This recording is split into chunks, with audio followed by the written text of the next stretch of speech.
सहनाववतु सहनौ भुनक्तु सह वीर्यं करवावहै तेजस्विनावधीतमस्तु मा विद्विषावहै। ओम शांति शांति शांति। वैदिक जीवन पद्धति की इस कक्षा में आप सभी श्रोताओं का, दर्शकों का हृदय की गहराइयों से बहुत अभिनंदन है, प्रणाम है। परमपिता परमेश्वर जो हम सबको श्रेष्ठ मार्ग पर आरूढ़ करता है, कल्याणी वेदवाणी का उपदेश करता है, हम उसके बताए हुए मार्ग पर चलें, कभी पथभ्रष्ट ना हो, उत्तमता से जीवन को जीने वाले हों। और इस प्रकार से जब जीवन जीते हैं तो निसंदेह हमारा जीवन यज्ञ हो जाता है, प्रदीप्त हो जाता है, जान दीप्त बन करके हम मन को प्रशस्त करते हैं।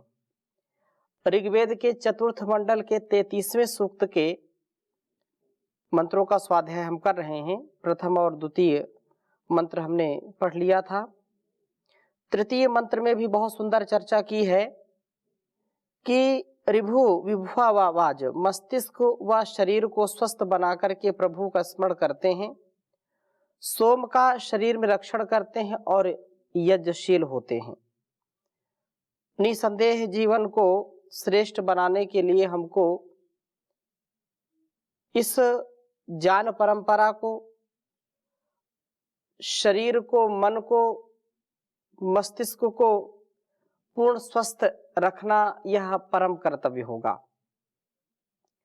और जिसने अपने शरीर की, मन की, मस्तिष्क की रक्षा की है तो निसंदेह वह सोम पान करने वाला, सोमपाई, वह वाजपेयी शक्ति का आधान करने वाला ही हो सकता है।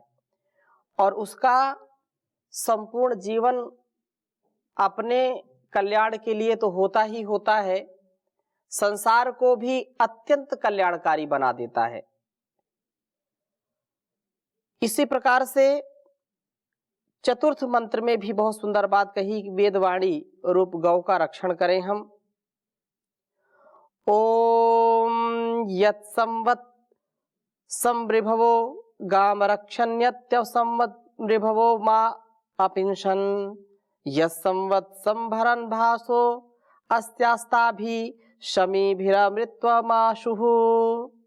कहा कि संवसंती भूतानि अस्मिन, इस व्युत्पत्ति से संवत् वर्ष का नाम है, क्योंकि ऋभवः, ऋभो विभवा और वाजिये दीप्त मस्तिष्क, विशाल हृदय, सशक्त पुरुष, संवत्सम संपूर्ण वर्ष गाम, इस वेदवाणी रूप धेनु का अरक्षत रक्षण करते हैं, सदा इसका स्वाध्याय करते हैं। और यत जो ऋभु लोग हैं, संवत्सम संपूर्ण वर्ष अर्थात सदा, माह जान लक्ष्मियों को अपिंशन अपने जीवन में अलंकृत करते हैं। वेदवाणी रूप गौरक्षण से जान प्राप्त होगा, स्वाभाविक ही है। और जो कि वर्ष भर अर्थात अविच्छिन्न रूप से प्रतिदिन ही नित्य प्रति अस्त्याह, इस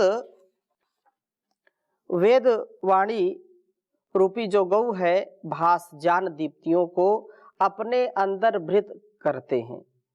उन ताभी समीभी ही शांत भाव से किए जाने वाले कर्मों के द्वारा ऋभु अमृतत्वम आशुहु, वेद मंत्र में कहा कि अमृतत्व को प्राप्त करते हैं। यदि मनुष्य सारा वर्ष वेदवाणी रूप गौ का रक्षण करे, इसके स्वाध्याय के द्वारा अपने जीवन को हर प्रकार के धन धान्य से, हर प्रकार की संपन्नता से युक्त कर सकता है। और ज्ञान लक्ष्मी अपने आप को संपन्न बनाए, इसकी ज्ञान ज्योतियां जो हैं उनका भरण ही जीवन को सदगति की ओर ले जाता है। जीवन का लक्ष्य बन जाए कि हमको ज्ञानपूर्वक जीवन जीना है, यश कीर्ति हमारी चारों ओर फैले, सात्विक कर्मों के द्वारा हम जीवन को जिएं और मनुष्य कभी वासनाओं का शिकार ना हो, इसके लिए स्वाध्याय परम आवश्यक है। यह वासनाओं का शिकार ना होना ही मानो कि अमर अपने आप को बनाना है। विषयों के पीछे ना मरकर यह जीवन को पवित्र बनाता है और यह इस प्रकार जन्म मरण के चक्र से ऊपर उठ जाता है। यह अत्यंत यद्यपि कठिन काम है और आजकल के परिवेश में तो अत्यंत ही असंभव प्रतीत होता है। अपनी इंद्रियों पर कैसे नियंत्रण पाएं, क्योंकि चारों ओर वासनाओं की बाजार लगी हुई है। चारों ओर इंद्रियों को खींचने का जो विषय संकुचित हमको करने का, संकीर्ण बनाने का, पतन की ओर ले जाने का जो आकर्षण फैला हुआ है संसार में, व्यक्ति बच नहीं सकता है। इसके लिए फिर करना क्या है? इसके लिए यही उपाय है कि अपने आप को इस संसार के मोह माया में, और जो यहाँ कभी धूप कहीं छाया है, कहीं सुख कहीं दुख है, कहीं लाभ कहीं हानि, कहीं जय कहीं पराजय है, उन सब में अपने आप का रक्षण करें तो हम वेदवाणी रूप गौ का रक्षण करें, अर्थात सदा स्वाध्याय करें। इस प्रकार ज्ञान लक्ष्मियों से जीवन का अलंकार हम उसको बना लें, ज्ञान लक्ष्मी से अपने आप को अलंकृत करें, विभूषित करें।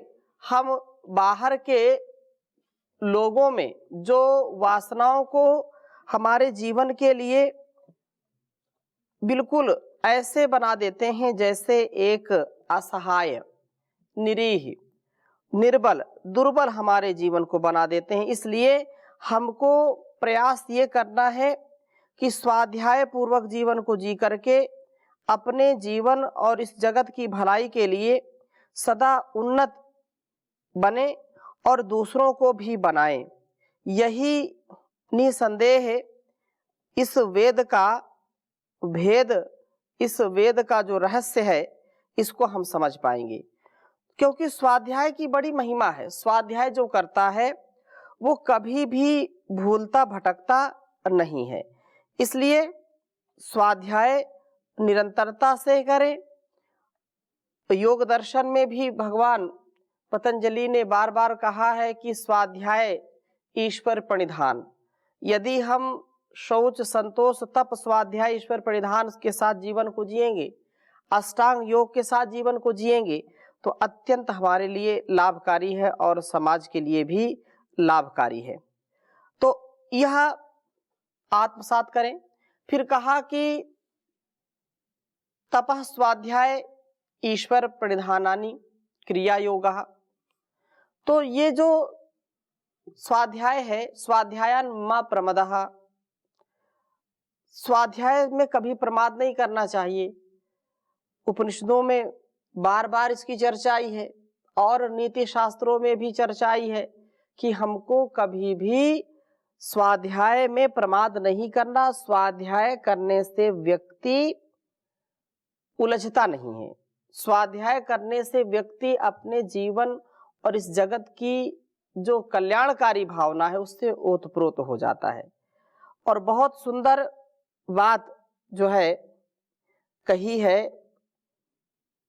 बहुत ही जो श्रेष्ठ कविवर हुए प्रकाश जी ने, नित स्वाध्याय सत्संग करते रहो, एक दिन प्राप्त सद्ज्ञान हो जाएगा, शांति होगी परम भ्रांति मिट जाएगी, पाप तापों का अवसान हो जाएगा, दूर हो जाएगी स्वार्थ की भावना, छल कलह द्वेष अधिकार लिप्सा स्वतः, लक्ष्य की ओर सबके बढ़ेंगे चरण, जब स्वकर्तव्य का ध्यान हो जाएगा, नित स्वाध्याय सत्संग करते रहो, एक दिन प्राप्त सद्ज्ञान हो जाएगा। पुष्प ज्यों ही खिला बाग सुरभित हुआ, भृंग विहगों के आने लगी टोलियां।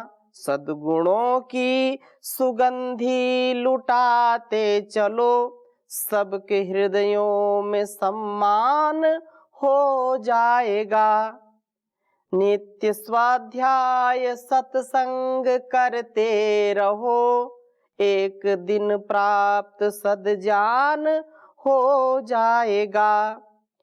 तन से सेवा करो, मन से सद्भावना, धन से हरिये दुखी दीन की दीनता। पुत्र भगवान के हैं, उन्हें खुश करो, तुमसे खुश आप भगवान हो जाएगा। नित्य स्वाध्याय सत्संग करते रहो, एक दिन सद्ज्ञान प्राप्त हो जाएगा। शुद्ध करके भरो भव्य राष्ट्रीयता, घोर घातक अराष्ट्रीय समुदाय में, की उपेक्षा अधिक तो वृहद अंग निज, राष्ट्र का यौवन क्रिस्तान हो जाएगा। आ पड़ी है कड़ी आपदा की घड़ी, आर्यो जिम्मेदारी है तुम पे पड़ी। आप यदि हैं सक्रिय जागृत संगठित, राष्ट्र का पूर्ण उत्थान हो जाएगा। नित्य स्वाध्याय सत्संग करते रहो, एक दिन प्राप्त सद्ज्ञान हो जाएगा। याद युग युग लो जनता करेगी उसे, स्थिर रहेगा सुयस सर्व संसार में। जो प्रकाशार्य निज राष्ट्र गौरव तथा, धर्म रक्षार्थ बलिदान हो जाएगा। नित्य स्वाध्याय सत्संग करते रहो, एक दिन प्राप्त सद्ज्ञान हो जाएगा। तो हम स्वाध्याय में कभी भी आलस्य प्रमाद ना करें। स्वाध्याय करने वाला व्यक्ति पथभ्रष्ट नहीं होता है। स्वाध्याय करने वाला व्यक्ति, उसका जीवन यज्ञ से परिपूर्ण होता है, कल्याणकारी कर्मों से परिपूर्ण होता है। वह तपस्वी होता है, तप करने वाला होता है, दानवीर होता है, सहनशील होता है। इसलिए हमको यह अभ्यास अवश्य करना चाहिए। पांचवें मंत्र को आपके समक्ष में रखता हूं, इसको लिख करके। पहले बहुत ही सुंदर वेद मंत्र है। यह 4 प्रकार का जो चतुष्पाद धर्म है उसकी चर्चा की है। वास्तव में धर्म का यदि हमको मर्म समझना है तो अवश्य इसका पालन करना चाहिए। प्रथम वेद मंत्र लिखता हूं। ओम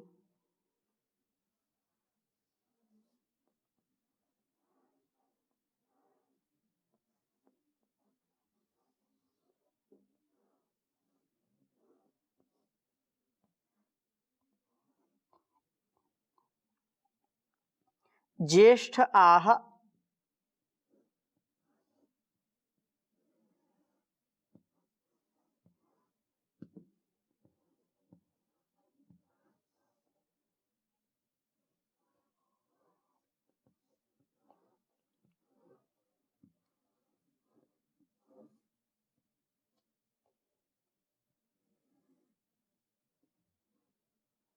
ओम ज्येष्ठ आह चमसा द्वा करेति।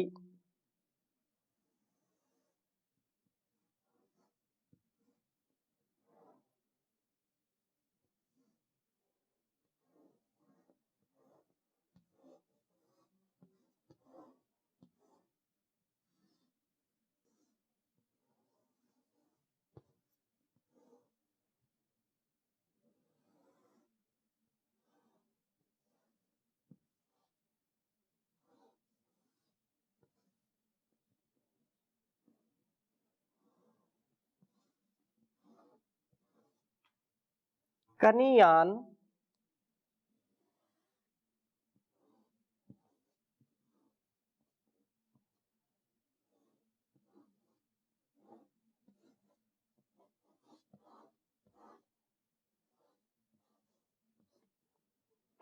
कनीयान त्रीन कृणवामेत्याह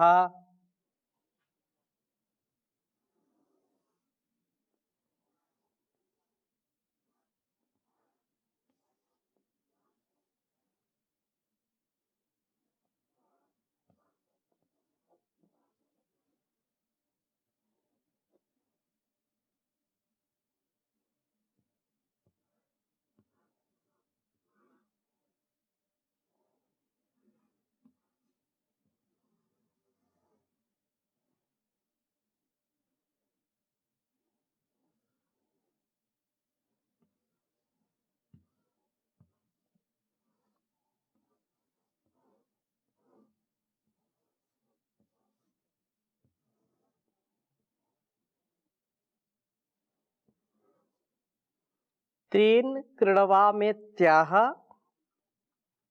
कनिष्ठ आह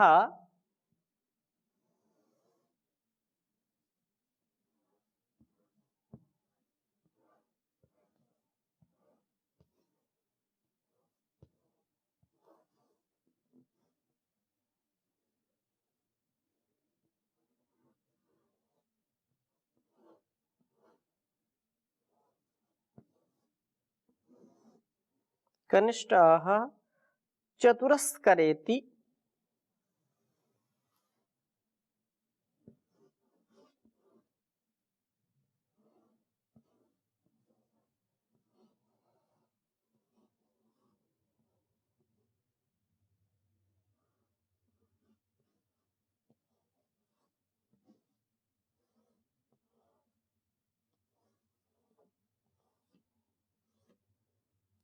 चतुरस्करेति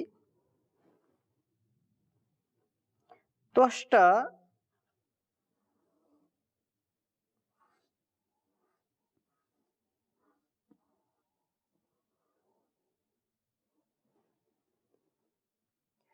ऋभवस्तत् पनयत वचोवः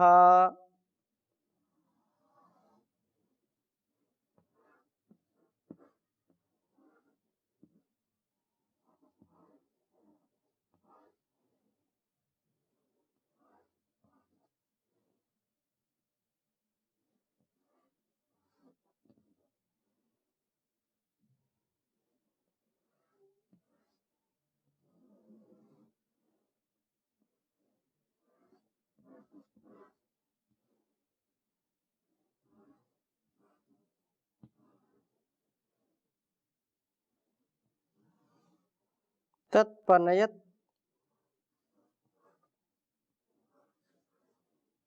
वचोवः।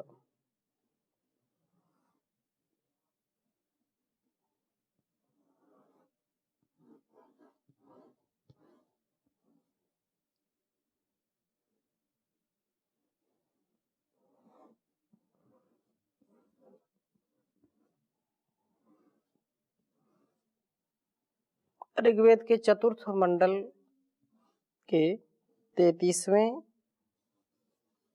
सूक्त का यह 5वां मंत्र है।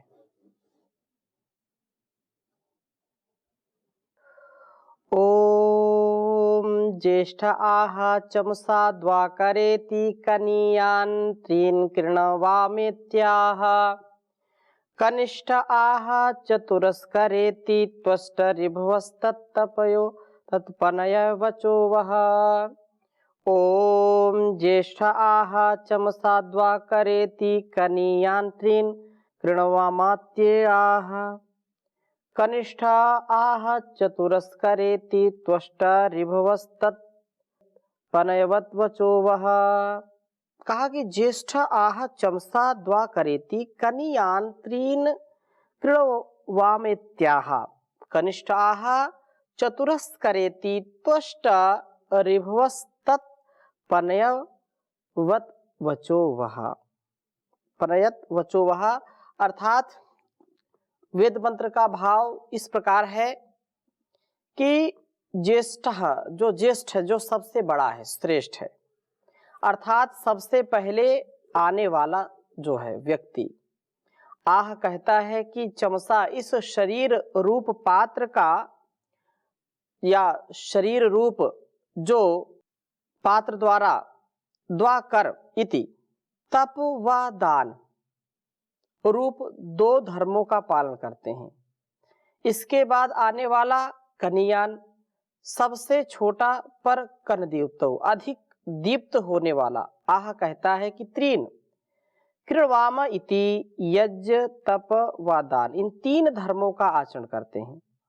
कनिष्ठ सबसे छोटा, सबके बाद में आने वाला सर्वाधिक दीप्त व्यक्ति, आह कहता है कि चतुरः कर इति, अर्थात स्वाध्याय यज्ञ तप व दान इन चार को करते हैं, यही तो वस्तुतः चतुष्पाद है।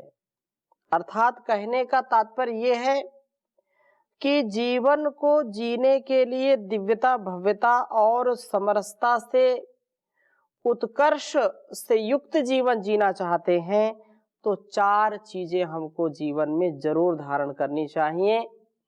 और वो चार चीजें हैं क्या? प्रथम यज्ञ, दूसरा तप, तीसरा दान और चौथा स्वाध्याय। स्वाध्याय, यज्ञ, तप, दान, इन चार की यदि हम जीवन में इनकी महत्ता को समझते हैं, इनके अनुसार जीवन जीते हैं, अर्थात स्वाध्याय हमारे जीवन में हो, हम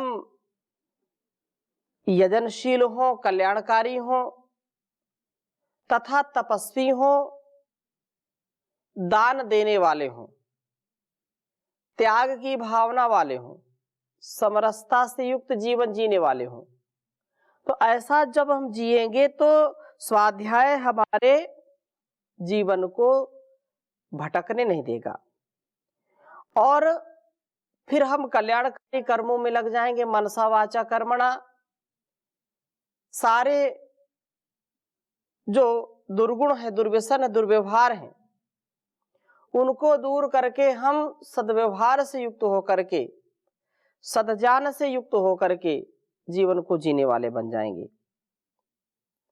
और कहा है कि यही वास्तव में चतुष्पाद है। रिभवा है रिभवो, वह तुम्हारे तद वचः, उस वचन को त्वष्टा दीप्ति कर्मणा यज्ञ या जान स्वरूप प्रभु पनयत प्रशंसित करते हैं। प्रभु के लिए यह रिभवों की जो वाणी है वह प्रिय होती है। तप और दान को अपनाने का निश्चय स्तुत्य है। तप व दान के साथ यज्ञ को भी सम्मिलित करना परम आवश्यक है। वैसे यज्ञ में भी देव पूजा, संगतिकरण, दान वह छिपा हुआ है। तो भी इस वेद मंत्र में ये चार चीजें गिनाई हैं कि हम वास्तव में तप और दान को, स्वाध्याय को, यज्ञ को आत्मसात करें और इस प्रकार से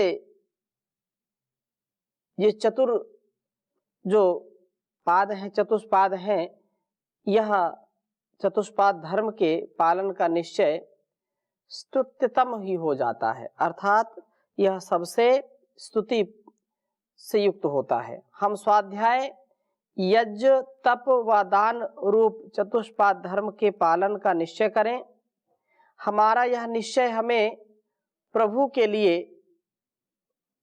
बनाता है, प्रभु का प्रिय बना देता है। इस संदर्भ में कभी भी हमको संदेह नहीं करना चाहिए कि प्रभु की कृपा मिलेगी कि नहीं मिलेगी। हमको अपने कर्तव्य का पालन करना है। और कर्तव्य कैसा? जो वेदों का आदेश, उपदेश, संदेश है, ये ज्ञान का भंडार है। वेदो अखिलो धर्म मूलम, वेद सब सत्य विद्याओं का पुस्तक है। वेद का पढ़ना, पढ़ाना, सुनना, सुनाना तथा आचरण में लाना हम सबका परम कर्तव्य है। इसलिए ज्ञान का सागर चार वेद, यह वाणी है भगवान की। इसी से मिलती सब सामग्री जीवन के कल्याण की। सब सच्ची विद्याएं जग में प्रकट वेद से होती हैं। यहीं से जाकर सब नदियां पृथ्वी का आंगन धोती हैं। उसी को जीवन सार मिला जिसने इसकी पहचान की। इसी से मिलती सब सामग्री जीवन के कल्याण की। सृष्टि एक अदालत है और न्यायाधीश विधाता है। यहीं पे ही हर प्राणी अपने कर्मों का फल पाता है। वेद के अंदर सब रचना है विधि के अमर विधान की। इसी से मिलती सब सामग्री जीवन के कल्याण की। वेद का पढ़ना और पढ़ाना परम धर्म कहलाता है। सुनना और सुनाना भी कर्तव्य बताया जाता है। वेद ही असली दौलत है दुनिया के हर इंसान की। इसी से मिलती सब सामग्री जीवन के कल्याण की। धन्य धन्य भारत भूमि जिस पर वेदों का गान हुआ। वेद का अमृत पिला पिलाया तब यह देश महान हुआ। वेद का अमृत पिया पिलाया तब यह देश महान हुआ। पथिक पुण्य भूमि है यह तो ऋषियों के संतान की। इसी से मिलती सब सामग्री जीवन के कल्याण की। ज्ञान का सागर चार वेद, यह वाणी है भगवान की। इसी से मिलती सब सामग्री जीवन के कल्याण की जी, जीवन के कल्याण की। ओम शांति शांति शांति।